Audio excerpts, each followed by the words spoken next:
I never expected to find myself in this situation. I, Laurel, a woman in my mid-40s, a successful author, and a stepmother to Mark, my husband Eric's son from his previous marriage. My life had always been simple, predictable, and comfortable. But one evening, everything changed. It was a typical Tuesday evening, and I had just finished a long day of writing. The house was quiet, and I decided to take a relaxing bath to unwind. I filled the tub with warm water, added my favorite bath salts, and slipped into the soothing embrace of the bubbles. Just as I was starting to relax, I heard the door creak open. It was Mark, my stepson, who looked at me with a hesitant expression. "I'm sorry, Laurel, I didn't know you were in here," he said, his cheeks reddening. I smiled at him, trying to put him at ease. "It's all right, Mark. I was just about to get out. Do you need something?" I asked, pulling the plug to let the water drain. Mark hesitated for a moment before speaking. "I was hoping to use the bath. I've had a long day, and I thought a soak would help me relax." I nodded, understanding his needs. "Of course, Mark. I'll get out and let you have the tub," I said, standing up and reaching for my towel. But before I could grab it, Mark spoke up again. "Actually, Laurel, would you mind if I joined you? I don't want to take a bath alone, and it would mean a lot to me if we could share this moment together," he said, his voice soft and sincere. I paused, unsure of how to respond.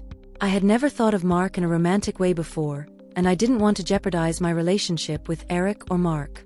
But at the same time, I couldn't deny the fluttering in my chest or the heat that was spreading through my body. After a moment of hesitation, I made my decision. "Okay, Mark. I'll join you," I said, slipping back into the tub. Mark's face lit up with a smile, and he quickly undressed and joined me in the tub. As we sat there, side by side, the tension between us grew. I could feel Mark's gaze on me, and I found myself feeling more attracted to him than I ever had before. I tried to push these thoughts out of my head, but they only grew stronger as the minutes passed. I could feel Mark's hand brushing against mine, and I couldn't help but shiver with anticipation. Finally, I couldn't take it any longer.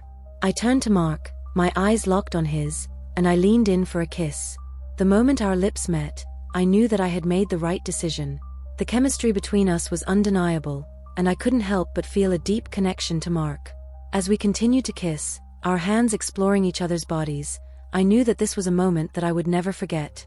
I had never felt so alive, so desired, and so in love. But even as we continued to explore each other, I couldn't shake the feeling that what we were doing was wrong. I knew that Eric, my husband, would be devastated if he found out about our affair, and I didn't want to hurt him. I pulled away from Mark, my breath coming in shallow gasps. "Mark, I can't do this," I said, my voice barely above a whisper. Mark looked at me, his eyes filled with sadness and regret. "I understand, Laurel. I didn't mean for this to happen. I can't deny my feelings for you any longer," he said, his voice filled with emotion. I nodded, understanding his words. "I know, Mark. I feel the same way. But we can't do this. It's not right." "We need to tell Eric," I said, my voice steady and resolute. Mark nodded, and we both got out of the tub, dried off, and got dressed. We made our way to the living room, where Eric was sitting, watching TV. I took a deep breath, steeling myself for what was to come. "Eric, we need to talk," I said, my voice shaking slightly. Eric looked at us, his expression confused. "What's going on, Laurel?" "Mark, is everything all right?" he asked, his voice filled with concern. I took a deep breath, gathering my courage. "Eric, I've been seeing Mark. We've been having an affair," I said, my voice barely above a whisper. Eric's face fell, and he looked at me with a mixture of shock and sadness. "Laurel, I don't understand. Why would you do this to me?" "To us?" he asked, his voice filled with pain. Mark stepped forward, his voice filled with regret. "Eric, I'm sorry. I never meant for this to happen. I know it's wrong, but I can't deny my feelings for Laurel any longer. I love her, and I know she loves me too," he said, his voice filled with conviction. Eric looked at us, his eyes filled with tears. I can't believe this. I thought we had something special, Laurel. I thought we were happy," he said, his voice filled with disbelief. I stepped forward, taking Eric's hand in mine. "We were, Eric. But sometimes, things change. And even though this is hurting you now, I believe that in the end, it will be for the best," I said, my voice filled with compassion. Eric looked at me, his eyes filled with sadness. "I don't know if I can do this, Laurel. I don't know if I can forgive you," he said, his voice filled with pain. I nodded, understanding his words. "I know, Eric. And if you can't, then I understand. But I hope that, in time, you can find it in your heart to forgive us," I said, my voice filled with hope. Eric looked at us for a long moment, his eyes filled with emotions. And then slowly he nodded. I'll try, Laurel. I'll try to forgive you," he said, his voice filled with sadness.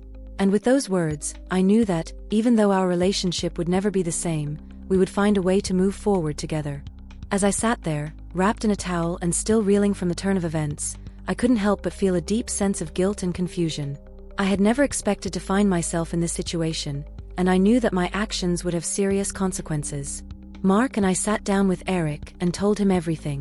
We told him about the moment we realized our feelings for each other, about the bath we had shared, and about the kiss that had sealed our fate.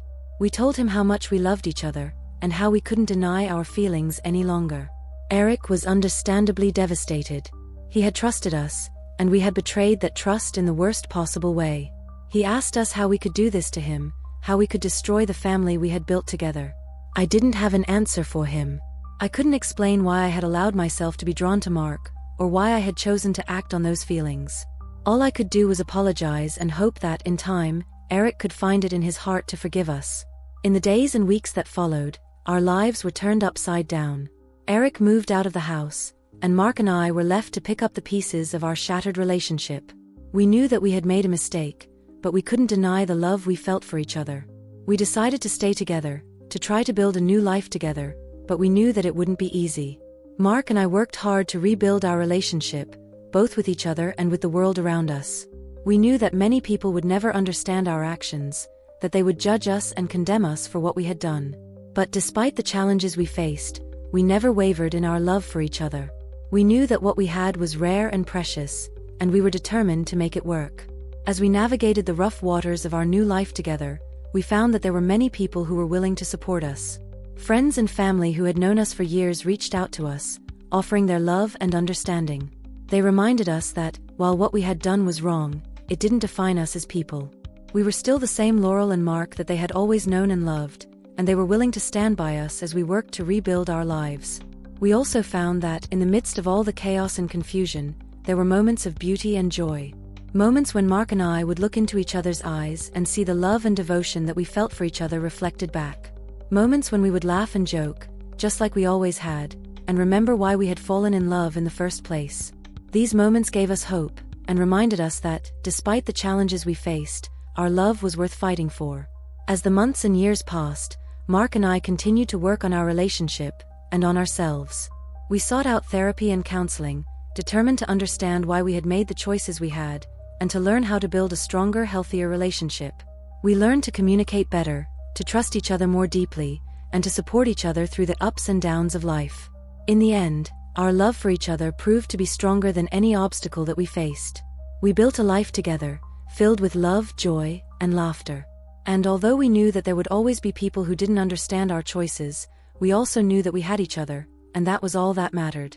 So, as I sit here many years later, I can look back on the choices I made and the path that my life took, and I can say with certainty that it was all worth it. I found a love that is rare and precious, a love that has brought me more joy and happiness than I ever thought possible. I am grateful for every moment I have with Mark, and I know that, no matter what the future holds, our love will be strong enough to see us through.